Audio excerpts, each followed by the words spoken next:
اس کا نقصان یہ ہوا کہ اپنا کوئی وجود نہیں رہا، اپنا کوئی نظریہ نہیں رہا، اپنی کوئی سوچ نہیں رہی.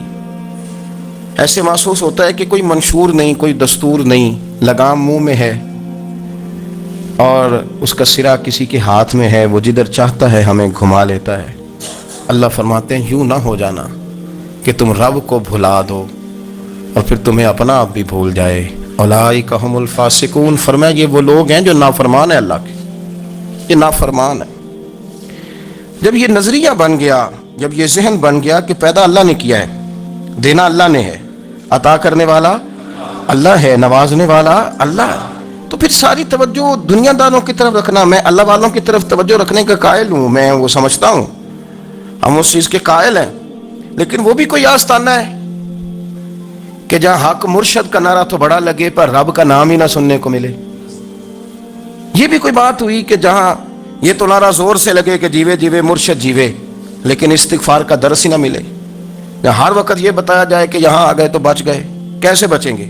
میرے رسول پاک علیہ السلام کا دروازہ سب سے بڑا دروازہ ہے، حضور کا دروازہ سب سے بڑا دروازہ ہے.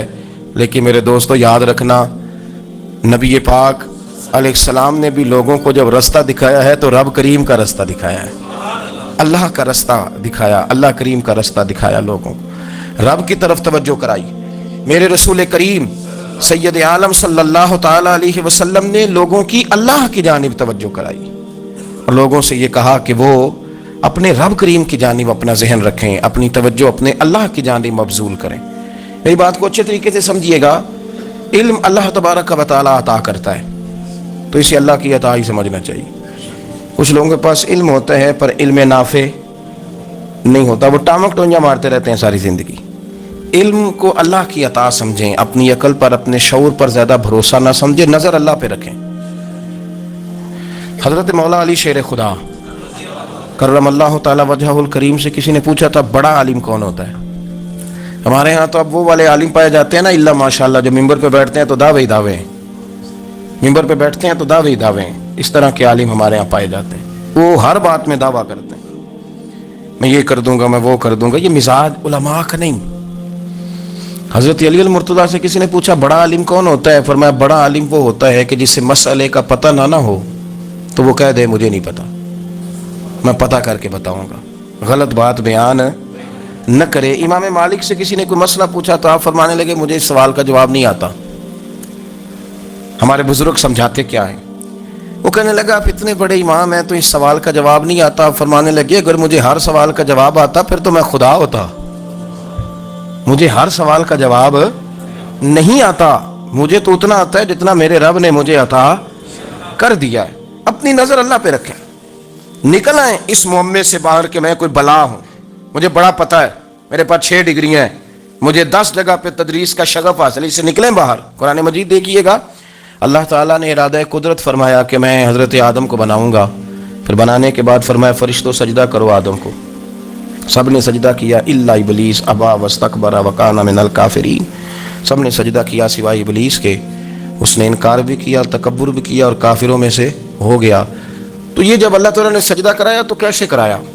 اللہ تبارک و تعالیٰ نے نا حضرت آدم کو علم سکھایا خود. وعلم آدم الاسماء کلہا. خود اللہ فرماتے ہیں کہ میں نے جناب آدم علیہ السلام کو تمام اشیاء کے نام سکھائے، سب اشیاء کے نام سکھائے. تو وہ چیزیں پھر میں نے نا، اللہ فرماتے ہیں میں نے فرشتوں پہ پیش کی، میں نے کہا کہ بتاؤ ان کے نام کیا ہے. تو فرشتوں نے جو جواب دیا وہ سمجھنے والا ہے. اللہ نے چونکہ خود علم سکھایا تھا حضرت آدم کو، جناب آدم سکھایا تھا، لیکن فرشتوں کو نہیں سکھایا تھا. تو اللہ کریم نے فرمایا فرشتوں اب یہ بتاؤ ان چیزوں کے نام کیا ہیں. تو فرشتے کیا کہتے ہیں؟ فرشتے عرض کرتے ہیں قالوا سبحانک لا علم لنا.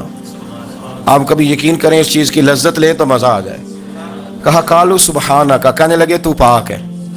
قالوا سبحانک، کہنے لگے تو بھائی آدم علیہ السلام کو نام سکھا لیے، پھر فرشتوں کے سامنے وہ چیزیں پیش کر کے کہا ان چیزوں کے نام بتاؤ. تو فرشتے کیا کہتے ہیں؟ کہتے ہیں قالوا سبحانک، تو پاک ہے، لا علم لنا، ہمارے پاس کوئی علم نہیں، الا ما علمتنا، ہمیں تو اتنا پتہ ہے جتنا تو نے ہمیں سکھا دیا ہے. ہمیں تو اتنا پتہ ہے جتنا تو نے ہمیں، لا علم لنا، ہمارے پاس کوئی علم نہیں ہے، اتنا ہی پتہ ہے جتنا تو نے ہمیں سکھا دیا ہے اس سے زیادہ ہمارے پاس علم. اور یہ کیوں تو نے ہمیں جتنا سکھایا اتنا پتہ ہے. فرشتے یہ نہیں کہتے یا اللہ تو زیادہ سکھا, آدم کو دیا تو ہمیں بھی دے. یہ نہیں فرمایا, فرمایا انکا انت العلیم الحکیم.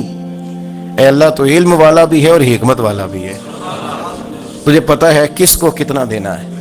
جتنا تو نے مناسب سمجھا جناب آدم کو دیا, اور جتنا تو نے بہتر سمجھا وہ تو نے ہمیں عطا فرمایا.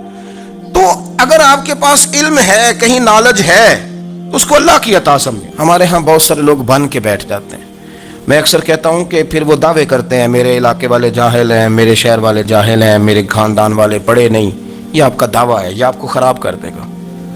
ہم نے بہت سارے ایسے لوگ دیکھے جو بہت بڑے عالم تھے, لیکن اللہ جب لینے پہ آیا تو عقل ہی لے گیا, شعور ہی چلا گیا, حافظے ختم ہو گئے.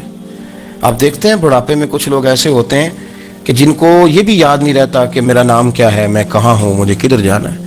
تو اس وقت سے اللہ کی پناہ مانگیں اور اپنی نظر اپنے رب کریم کی جانب رکھیں, اللہ کی جانب اپنی نظر کو مبذول رکھیں. دوسری بات, علم کے بعد ایک چیز آتی ہے جس کا نام ہے ہدایت, جس کا نام ہے تقویٰ, جس کا نام ہے پرہیزگاری, جس کا نام ہے عمل, عبادت, ریاضت. یہ بھی اسی وقت ہی نصیب ہوتی ہے جب میرا رب کریم نصیب فرما دیتا ہے.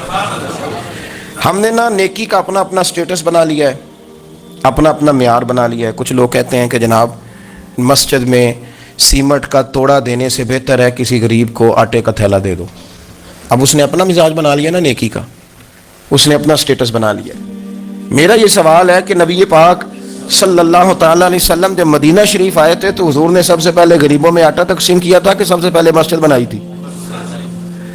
کیا عجیب لوگوں کا رنگ ہے, اپنی مرضی کی ہدایت, اپنی مرضی کا تقویٰ, اپنی مرضی کا معیار.